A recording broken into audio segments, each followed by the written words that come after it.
What's going on? This is Nick with Hustle Trucking. How y'all doing today? Hopefully this video finds you at your best. Today we're not going far, but it's not short either. I mean, we gonna stretch our legs a little bit. I've got two at I guess we're just gonna say I have two at the rental car overflow lot that are going to a dealership. So we're doing a Springfield to Roanoke. So we'll get those loaded up. But I want to do a video today because it gives me an opportunity to talk about how you deal with picking up from dealerships. So we're not picking up from a dealership, but we're picking up from a rental car lot, which if my memory serves me right, it's Avis, and Avis is one of the major ones. So when you pick up from dealership,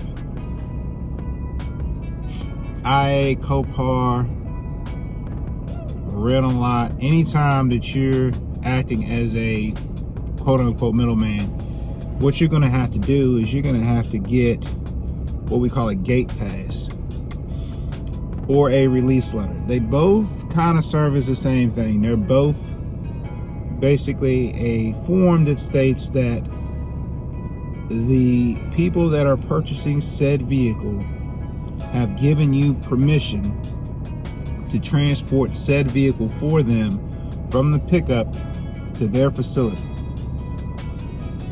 And it's really nothing more than that. It's got their name, their contact information sometimes it lists you and your business name, the vehicle, anything associated with the vehicle like VIN number, lot number, auction number, buyer number, it'll all be on there.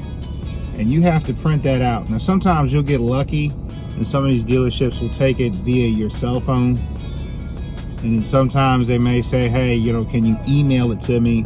And then sometimes you just don't get lucky and they say, hey, look, we got to have this form. And you're going to encounter that a lot at the auto auction yards like Manheim. I think there's one up in Belcamp. Those, they want actual something they could put their hands on. So you show them that information. If it's a large facility, like for instance, Manheim is huge, they'll tell you what section it's in, or Manheim in particular.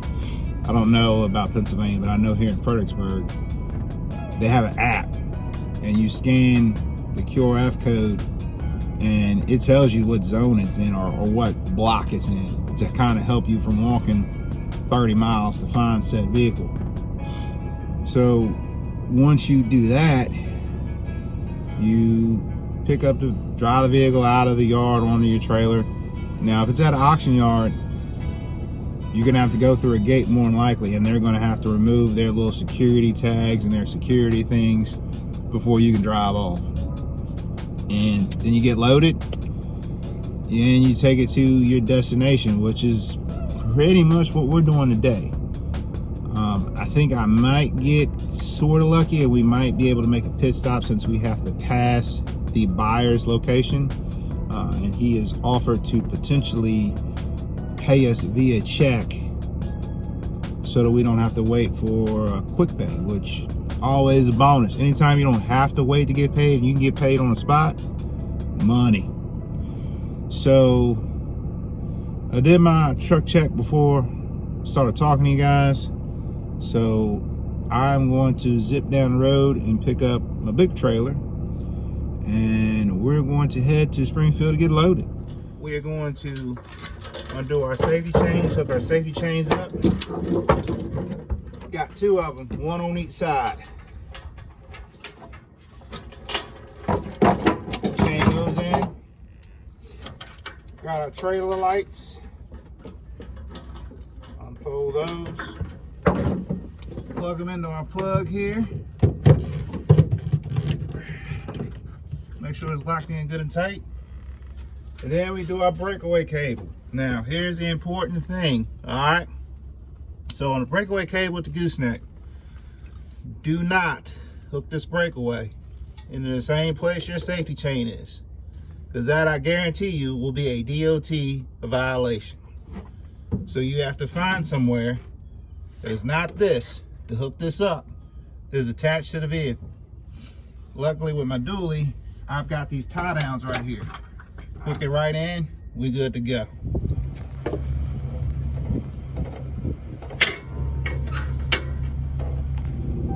All right, we got loaded.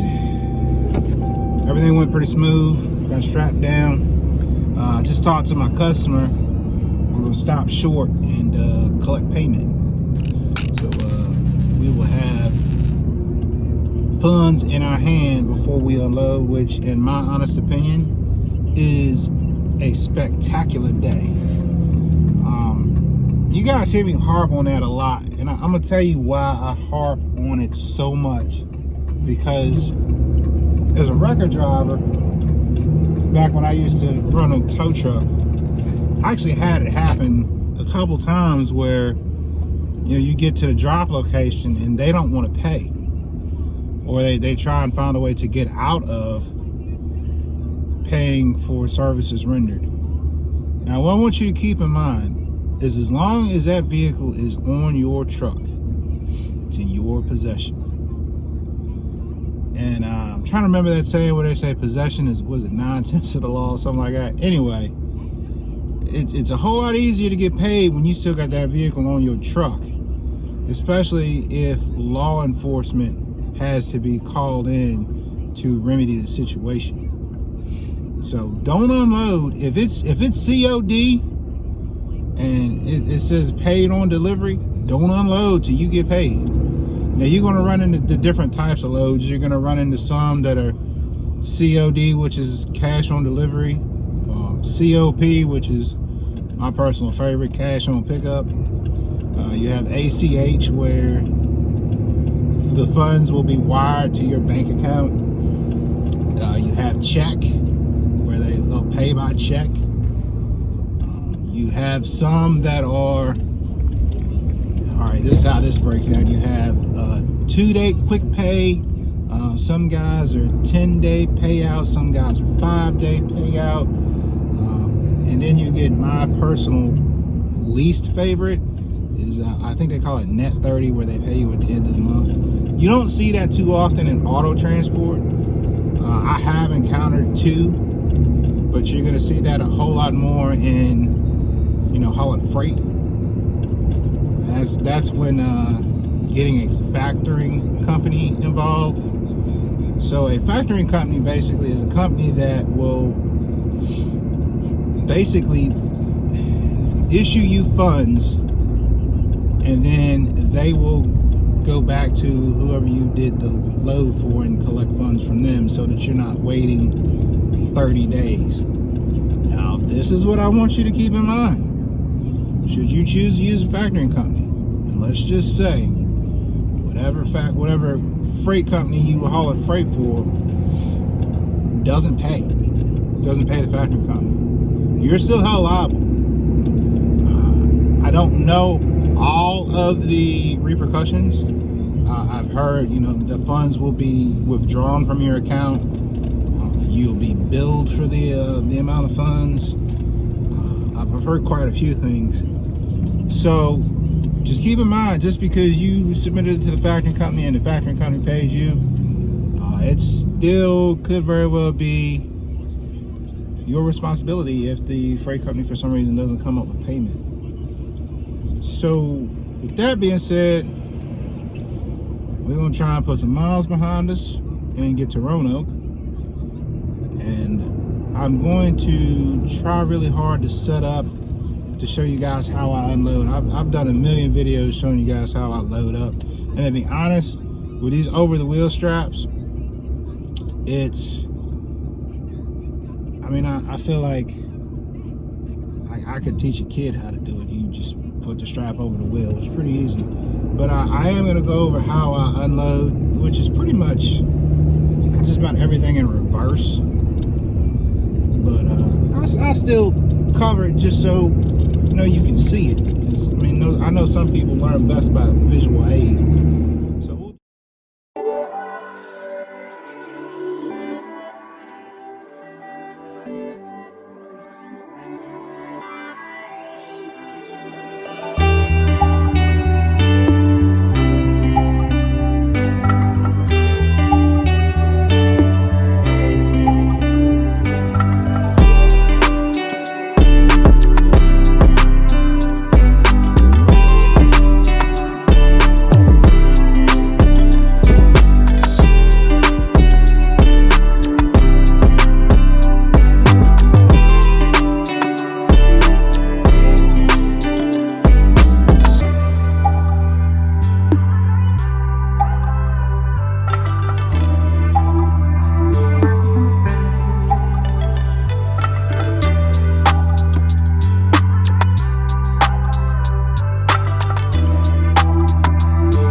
So now we're done with that. We're going to get some pictures. Always get some pictures when you drop. And go in and get some signatures. And I'm gonna drop some pictures because they got some old stuff in here, man. Like stuff that you just don't see every day.